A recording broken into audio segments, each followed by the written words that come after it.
자, 요즘에 호재거리가 뜨면서 명분이 붙은 이제 강한 추세를 보여주는 종목들 몇 가지 진단해 볼게요.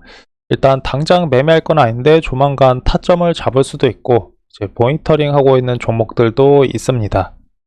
자, 먼저 나노엔텍인데 최근에 거래대금이 강하게 붙으면서 강력한 추세를 형성을 해주고 있죠.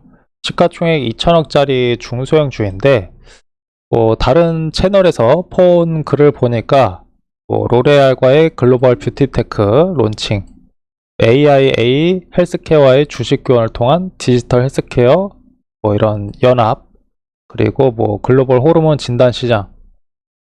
뉴스를 보면은 커넥티드 헬스케어 이런 내용들이 있어요. 여러 가지 호재거리가 뜨고 있는데 거래대금이 강하게 붙는 거 봐서는 시장에서 아주 좋은 재료로 인식을 하고 있는 것 같습니다. 일단 기술적으로 봤을 때는 장기적인 매물대를 트라이 해주고 있죠. 조만간 여기를 잘 소화시켜주면은 재차 추가 파동이 나올 수도 있겠다, 이렇게는 보고 있어요. 물론 이제 여기서 요 매물대 소화를 이루지 못하고 다시 주저앉게 되면은 지저분하게 전개될 수도 있습니다. 아직까지는 모니터링 단계예요. 이제 추세가 강하기도 하지만은 중장기 매물대를 돌파하려는 과정에서 계속해서 매물 추례가 나오고 있죠. 그러니까 여기서 이제 분기점이라고 볼 수 있는데, 지금의 고비를 얼마나 잘 넘겨가느냐, 얼마나 차트를 잘 그려 나가느냐에 따라서 이후의 흐름이 갈릴 겁니다. 적당한 이제 최적화되는 타점 흐름이 나오면은 캐치할 수 있는데, 단기간에 잡을 수도 있고 아니면 중기적으로 좀 오랜 시간이 걸릴지도 모르겠어요. 이 녀석은 지금 거래대금, 그러니까 시가총액 중소형주 규모에 비해서 꽤 강한 탄력을 갖고 있어서 모멘텀으로 전개될지도 모르겠습니다. 근데 상당히 좀 까다로운 차트가 되겠죠. 그건 그때 가서 보기로 하고, 어쨌든 끼는 있다, 이렇게 평가를 하고 있어요. 타점 흐름이 잡히면은 네프콘 추천주로 언급을 할 겁니다. 자, 그리고 다음은 삼형엠텍인데, 조선 원전 광산 기자재 수요 증가와 관련돼서 이제 기대감이 있는 종목이고, 안 그래도 이제 만년 저평가 그리고 소외받던 주식이었는데 최근에 거래대금이 빵빵빵 터지면서 아주 강한 추세를 형성하고 있죠. 그죠? 그러니까 미래에 이제 다양한 전방 산업 수요 증가 기대감으로 이런 흐름이 만들어졌다고도 볼 수가 있을 겁니다. 그리고 동아화성 인수로 기업가치 재평가 기대감도 있고, 일단 차트는 나쁘진 않아요. 끼는 있습니다. 자, 여기서 이제 중기적인 수렴 흐름을 만들어 주고 있고, 돌파 시도를 하려고 하고 있죠. 그래서 여기서 중장기로 보면은 올라가는 흐름이 잡힐 수 있겠죠. 그죠? 여기서 요 매물대만 잘 지켜주면은 지금 흐름도 그렇고 돌파를 해주고 있고, 여기서 이렇게 떨어지진 않을 거 아니에요. 떨어질 수도 있긴 하겠지만은 어쨌든 흐름을 중장기 우상향으로 잡아가고 있습니다. 다만 단기적으로는 아직까지는 긴가민가 해요. 어쨌든 중장기로 우상향이 되면 되는데, 자, 여기서 바닥에서 올라갔잖아요. 자, 근데 이 장기간 동안 소외를 당하면은 이 투자는 실패한 걸까요? 아니면 성공한 걸까요? 제가 시간 대비 수익률이 가장 중요하다고 했죠. 우리가 주식 투자를 공부하는 목적은 시간을 단축하기 위함이라고 했어요. 자, 극단적으로 가정을 하자면은 여러분의 수명이 무한하다고 하면은 주식 투자할 필요가 없습니다. 그냥 예금해 놓고, 그죠? 그 금리 이자율만 복리로 쌓여도 결국에는 무한대로 늘어나게 돼 있어요. 근데 수명이 제한적이기 때문에, 유한하기 때문에 그 제한된 수명 안에서 빠르게 자산 증식을 하려고 함이잖아요. 그죠? 그래서 시간 단축이 사실상 근본이라는 겁니다. 자, 2023년에 2차 전지주들이 미친듯이 질주를 했죠. 그죠? 2024년에 알테오젠이었나? 미친듯이 올라갔고, 그죠? 이 기회를 다 놓치게 되는 겁니다. 이제 극단적으로 가정을 했는데, 제가 지금 보는 관점은 중장기 우상향인데, 아직까지는 뭐 어떻게 전개될지 모르겠어요. 그래서 뭐 운 좋으면 빠르게 가는 거고 아니면 여기서 이런 식으로 좀 지저분하게 가는 거고 이런 정도의 차트로 보고 있습니다.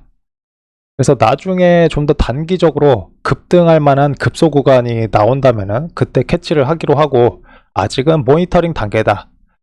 뭐 중장기로 이 종목을 좋게 보는 펀더멘탈 투자자라면은 뭐 씨앗을 뿌려 둘만 하기는 합니다.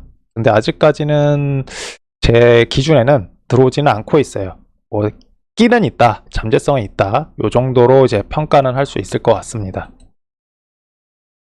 자, 그리고 IT캠 미국 생물보안법 수혜 기대감으로 이제 주목을 받고 있는 것 같은데 뭐 거래 대금을 볼 때는 뭐 그렇게 큰 주목을 받고 있는 것 같지는 않아요. 그죠? 뭐 정말 주목을 잘 받고 있다면은 이런 식으로 지저분하게 핸들링을 하지 않겠죠.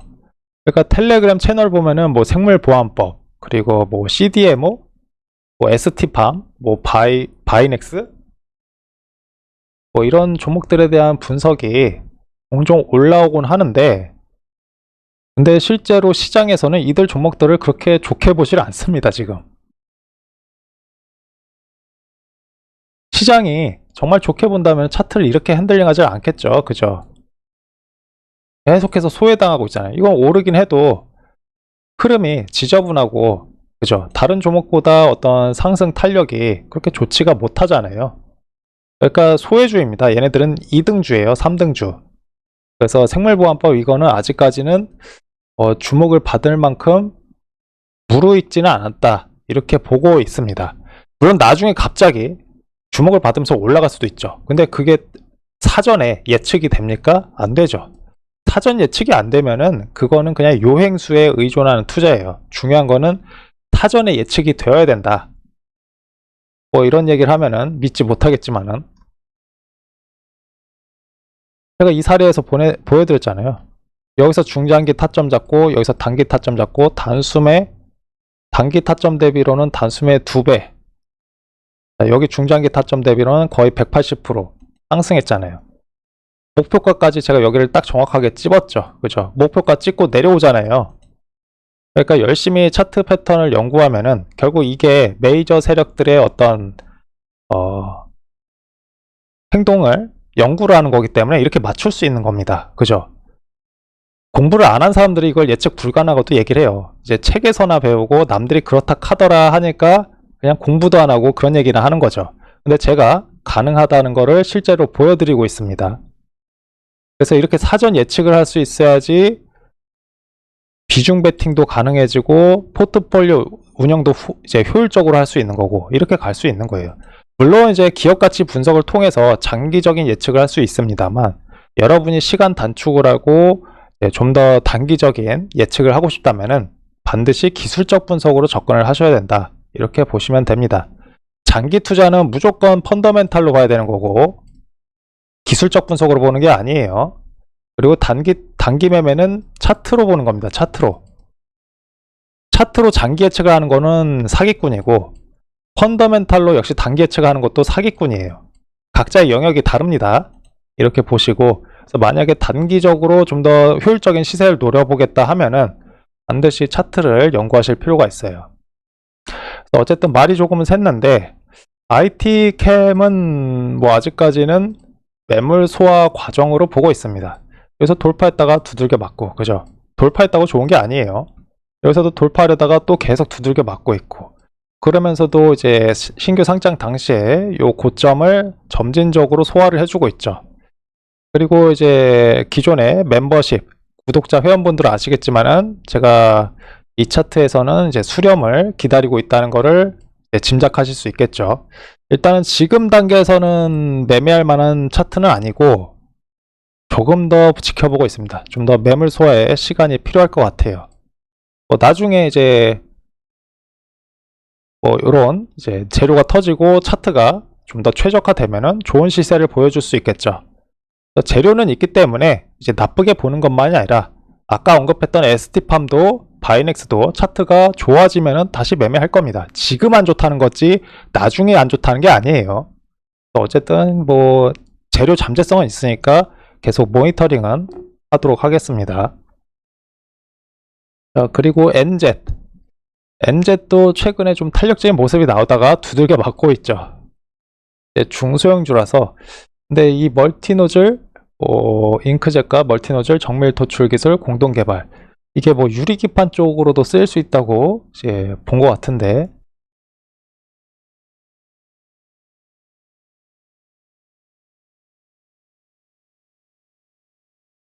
자, 유리기판 PCB 리페어 공정에서도 대응 가능 물량도 대폭 확대할 것으로 전망된다. 여러 군데에 쓰일 수 있는 것 같아요. 그러니까 뭐 재료 호재거리가 인식이 되니까 여태까지 바닥을 계속 기던 종목이, 차트도 지저분했던 종목이 추세 흐름이 잡힌다고 볼 수가 있겠죠. 그래서 일단은 지켜보고 있습니다. 잘만 한다면은 매물대를 계속 돌파하면서 상방 흐름을 잡아주지 않을까. 물론 여기서 붕괴될 수도 있어요. 그래서 조금 더 이제 모니터링을 해봐야 될 것 같습니다. 어쨌든 끼는 있다, 이렇게 보고 있는 종목이에요. 자, 그리고 미래에셋 벤처 투자가 아니라 미래에셋 증권이 진정한 스페이스X IPO 수혜주다, 이런 분석이 나왔죠. 자, 그래서 요 녀석이 이제 급등을 했는데, 제가 안 그래도 이제 블로그에서 미래에셋 증권은 덩치가 너무 커서 수혜를 받는다고 하더라도 좀 감질나다, 간에 기별도 안 간다, 뭐 이런 글을 썼을 겁니다. 그리고 금융 섹터는 기본적으로 이익으로 평가받는 섹터가 아니라 자기 자본 규모로 평가받는 섹터예요. 그러니까 뭐 IPO 투자 지분 그 평가액이 들어온다고 하더라도 일회성이잖아요. 그죠? 그게 앞으로 몇 년 동안 계속해서 지속될 건 아니잖아요. 그러니까 미래에셋 증권 본주 같은 경우에는 이렇게 감질나는 움직임이 나오는 겁니다. 물론 여기서 더 올라갈 수도 있겠죠. 근데 시세 흐름이 뭐 올라갔다 내려왔다, 올라갔다 내려왔다, 뭐 이렇게 갈 수도 있고, 예측 불가능한 형태로 우상향 하겠지, 이런 정도만 이제 노려볼 수 있잖아요. 뭐 이런 식으로 갈 수도 있는 거고, 그죠? 이렇게. 뭐 그렇게 큰 매력도는 뭐 그렇게 없다. 근데 우선주는 뭐 시가총액도 2천억대고 지금 수급이 좀 들어왔죠. 차트만 놓고 봤을 때는 여기를 지금 돌파해줬기 때문에 모멘텀으로 잡기에는 좀 부담스럽고, 눌림을 준다면 괜찮지 않을까, 뭐 이렇게도 보고 있습니다. 근데 우선주라서 딱히 뭐 선호할 만한 종목은 아니에요. 차트는 뭐 나쁘진 않은데 종목으로 봤을 때 우선주라서 약간 제약받는 그런 단점들이 있겠죠. 어쨌든 뭐 차트가 정말 좋아진다 하면은 한번 나중에 다시 코멘트는 할 수 있을지 모르겠습니다. 그리고 대주산업, 자, 요거 계속 급등할 수도 있으리라 생각했는데 두들겨 맞았네요. 차트는 나쁘진 않은데 정치 테마주로 엮이고 있어가지고 저는 패스합니다. 그러니까 복불복 재료, 갑자기 그 뉴스가 갑자기 악재가 뜬다든지 호재가 뜬다든지, 그에 따라서 수급 쏠림이 심해질 수 있는 종목들은 저는 기본적으로 제외하고 보는 편이에요. 특히 정치 테마 같은 거, 이렇게 차트가 갑자기 지저분하게 움직일 수도 있습니다. 과거 이제 멤버십 회원분들은 아시겠지만은 유사 차트 사례는 KC텍이에요. 기억나실 겁니다. 그 차트대로 보시면 해석을 하시면 될 거예요. 이렇게 보시고, 자, 루닛. 자, 루닛은 제가 교보제 사례로 굉장히 많이 언급한 종목이죠. 그죠? 자, 여태까지 계속 줄줄 흘러내리다가 뉴스 기사 제가 하나 퍼왔는데, 바이오 스펙데이터 채널에서 허투 진단, AI 병리 의사 합의 일치도 뭐 83.5% 개선. 뭐 자세한 내용은 저도 모르겠습니다. 중요한 거는 차트에 자극을 줄 만한 호재성 뉴스가 나타났느냐, 명분거리가 있느냐, 그게 중요해요. 자, 미래에셋 벤처 투자 보더라도, 자, 여기서 하나증권에서 실제 수혜주는 벤처 투자가 아니라 미래에셋 증권이다 라고 이제 분석이 나오면서 떨어졌잖아요. 근데 웃긴 거는 그런 내용을 내부자들이 또는 메이저 주포들이 몰랐을 것 같습니까? 다 알아요. 알면서 이렇게 띄워 올린 겁니다. 그럼 중요한 건 뭐예요? 명분이다. 명분 갖다 붙여놓고 차트 세팅해놓고 이렇게 해먹는 겁니다. 제가 텔레그램 방에서도 얘기했죠. 사실 경영권을 목적으로 한 이 실체 가치를 목적으로 한 어떤 투자가 아닌 한 다른 모든 매매는 사실 투기 도박과 다를 바 없다고 했어요. 사실 주식 투자는. 그래도 그런 이런 실체적인 자산 가치가 담보되어 있기 때문에 이제 투자성의 그런 성격도 띠는 건데, 사실 이런 유통시장에서 이런 단기적인 트레이딩 이런 매매는 사실 뭐 투기, 도박에 가깝습니다. 그러니까 이렇게 기업 가치와는 별개로 명분을 갖다 붙여서 끌어올릴 수 있는 거예요. 이해가 되셨죠? 이게 제가 재료와 기업 가치를 바라보는 관점이에요. 결국 중요한 것은 차트다. 차트에다가 여기다가 어떤 촉매, 어떤 자극을 줄 만한, 투자자들의 심리를 유인할 만한 그런 명분이 있느냐, 이걸 중요하게 보는 겁니다. 극단적으로 얘기해서 상패만 안 당하면 돼요. 왜냐하면 결국에는 메이저들이 차트를 세팅시켜 놓고 명분 만들고 들어 올릴 것이기 때문에. 그죠? 그렇다고 해서 이런 뭐 기업 가치가 중요하지 않다는 건 아니에요. 기업 가치 측면으로 접근해야 될 때도 있습니다. 근데 그런 기회는 너무나 드물다는 거죠. 그죠? 제대로 된 기회가 드물다. 어느 정도 주식시장이 좀 도박적으로 움직인다는 거를, 이게 어떤 도덕적이거나 당위성의 관점이 아니라 이 현실을 명확하게 인식을 할 필요가 있다는 거예요. 그래서 어쨌든 기술적으로는 지금 바닥권을 다지면서 들어 올릴 준비를 하고 있다고 보고 있어요. 그래서 저는 지금 이 종목을 모니터링하고 있습니다. 물론 등급을 높게 줄 수는 없어요. 등급을 높게 주기는 어렵고, 다만 끼는 넘친다, 끼는 있다, 이렇게 보고 있는 거죠. 나중에 뭐 적당한 흐름이 만들어진다면 다시 코멘트를 할 수 있을 것 같아요. 자, 그리고 다음은 포스코 DX. 자, 휴머노이드 로봇사 투자. 뉴스 기사 보니까 금액이 그렇게 크지는 않더라고요. 그냥 주가에 자극을 줄 만한, 그래서 수급이 들어왔죠. 어쨌든 포스코 그룹에서 이제 휴머노이드 로봇 관련해서 액션을 취하기 시작했다, 이런 신호로 받아들이면 될 것 같습니다. 그래서 지금 꿈틀대고 있는데, 아직 기술적으로는 뭐 모니터링 해야 되는 구간으로 보고 있어요. 여기 이제 저항 구간이 이렇게 딱 가로막고 있고, 여기서 이제 돌파하려다가 또 이렇게 오랜 시간 걸릴 수도 있고, 돌파하고 눌림 주는데 올라갈 수도 있고, 또 두들겨 맞을 수도 있고, 아직까지는 랜덤하게 움직이는 영역입니다. 그래서 제가 차트 판별을 할 때 올라가냐 내려가냐가 중요한 게 아니라고 했죠. 이걸 판별하기 이전에 예측 가능한 차트냐, 예측이 가능한 차트냐 아닌 차트냐, 이거부터 분별을 해야 된다고 했습니다. 예측이 불가능한 차트에서 오르냐 내리냐 분석해봤자, 아무리 용 써봤자 홀짝 게임이에요. 여러분이 뭐 차트 줄 긋고 뭐 무슨 법칙 어쩌고저쩌고, 파동이론 법칙 어쩌고저쩌고 해봤자 여러분이 사전 예측이 되지 않는다면은, 그러니까 제가 하듯이 진행 형태라든지 대략적인 소요 시간이라든지 아니면 목표가라든지 이게 사전 예측이 안 되면은 그냥 불가능한 겁니다. 그냥 홀짝 게임이에요. 이해가 되시죠?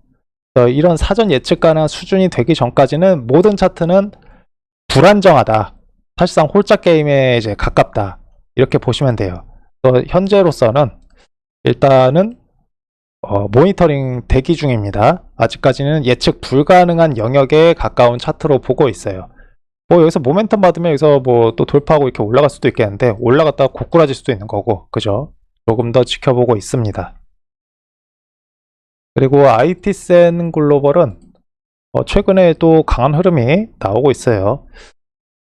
지금 다시 정고점을 트라이 해주려고 하는 것 같은데, 거래대금도 붙으면서, 이렇게 보면은 이제 많은 사람들이 거래대금 붙으면서 스마트머니 세력들이 들어왔네, 이렇게 생각을 하실 수 있을 텐데, 뭐 세력일 수도 있고 단순한 수급, 시장의 일시적인 수급의 유입일 수도 있습니다. 일단은 패턴은 없어요. 지금 계속 지켜보고 있습니다. 끼는 있다고 보고 있기 때문에 여기서 전체적으로 이렇게 수렴 상태로 만들어가는 과정을 거칠지 아니면 돌파를 해줄지는 모르겠습니다. 일단은 계속 대기 중이에요. 그래서 모멘텀 받으면서 계속 올라갈 수도 있지만은, 뭐 사실상 사전 예측이 안 되는 차트이기 때문에 아직까지는 그냥 올라가면 놓쳐주는 것이고, 일단은 여기서 좀 더 시간을 두고 지켜봐야 될 것 같아요. 일단은 여기서의 어떤 매물 소화 과정이 필요할 것 같습니다. 자, 그리고 TC 머티리얼즈.